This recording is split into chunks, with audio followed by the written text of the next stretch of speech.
if we want to honor the spirit of Joyce and the thousands of men and women that left the world like this, we are part of the change. We have that power. It has been a year since Joyce Echaquan, an Atikamekw mother of 7, tragically died at a Joliette hospital northeast of Montreal. Echaquan recorded her last painful moments as nurses mocked and insulted her while she was calling for help.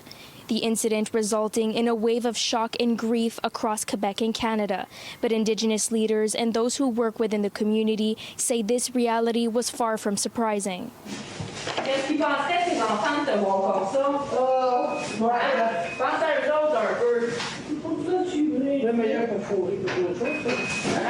The kind of behavior that the nurses, how they treated Joyce is, like, I've heard this kind of behavior in different ways for over 20 years, different microaggressions against Indigenous people. It is, unfortunately, it's more normalized than we would like it to be. It did awake many of us across Canada. I have to say we repeated for a long, long time that it was happening. But Joyce was able, in a sad way, to bring that truth via her cell phone. And today, when I say we feel responsible, things change a little bit in Quebec, but it should be more radical, to be honest. Echaquan died of excess fluid in her lungs, likely caused by heart failure. Doctors had wrongly diagnosed her as suffering from opioid withdrawal.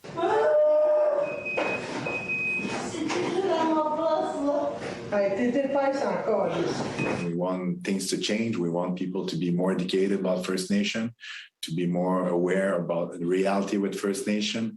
And we want to deconstruct all those stereotypes and bad thought about First Nation. You know, Indigenous people have gone through such an enormous amount of oppression, and it would be nice if it was getting easier, but I don't feel like it's getting easier yet. The inquest into the death of Echaquan ended on June 2nd. As we await coroner Jean Camez's report, many are hoping to see strong recommendations that would lead to action. To be honest, I still believe that right now we are reacting after a situation or a tragedy when we've been saying for too long, let's be proactive. How come we don't prepare the leader of today and the leader of tomorrow in a better way when they should know who we were and who we are today as Indigenous people here in this country? As an individual, right, I'm always afraid of anyone who goes to a hospital now. You become almost like, you know, traumatized or triggered that every time someone goes to the hospital, you're sort of like, how did it go? Is it okay? Right? I just want them to listen and to try to understand the reality of the First Nation. We don't want it to be in a confrontation way. We just want to be listened to, and we just want to work with everybody for a better change, for a better future for everyone. In Montreal, Brittany Henriques, City News.